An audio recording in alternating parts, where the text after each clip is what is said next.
Well, welcome back. We are now 2 days removed from the actual election day, and while projections on who will win are out there, we still don't have a decided winner, right, for President of the United States. And that's why a lot of you are waking up this morning trying to figure out what's going on and what do you think is going to happen. Joining me live from Bloomington, Paul Helmke, professor of practice at IU's O'Neill School of Public and Environmental Affairs, also a former 3-term mayor of Fort Wayne. So good to have you with us again.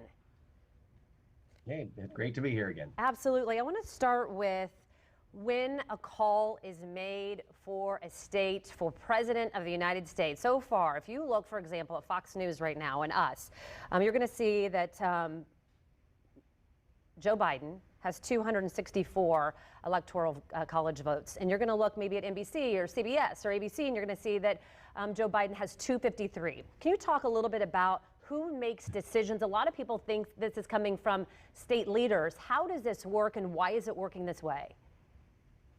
Well, this is a common confusion. Whenever you see a network or a media organization calling a race, that's based on their own internal consultants and formulas, based sometimes on exit polls, based sometimes on some early election results that are released by the official people. But nothing is official until the counties in a state certify them and send them to the Secretary of State or the election board for the state. So these are all unofficial. They are guesses. They are predictions. Fox News nationally got some criticism from the president the other night when they called Arizona. They were I think, the first group to call Arizona for Biden. That's one of the differences in the counts now still, because Arizona is being recounted.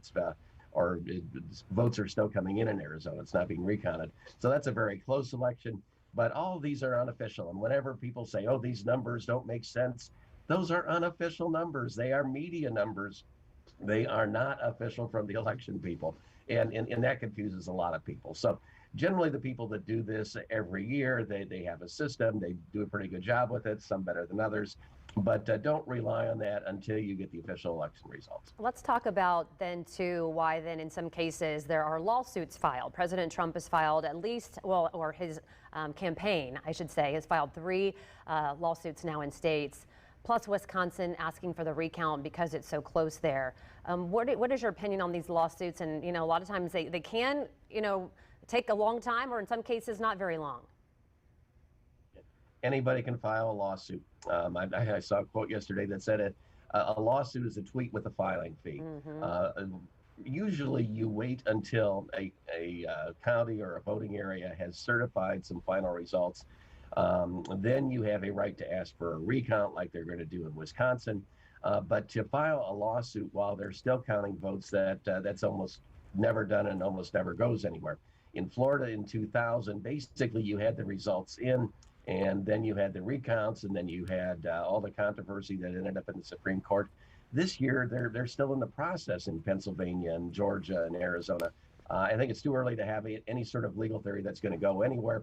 It could stall some things, but generally you've got to wait till you get some official results in and then challenge those results for whatever reason you've got. We don't have a lot of time, but I do want to talk about something that I did find quite interesting, because a lot of people are talking about fraud.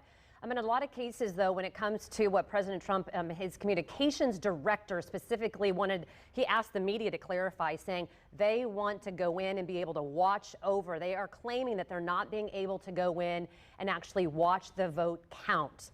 That's something that's pretty standard across the board. Republican and Democrats have people watch over votes being counted all the time. I've been involved with elections for almost 50 years. There is a system set up in every state. You have Republican poll watchers and Democratic poll watchers. You've got inspectors and judges.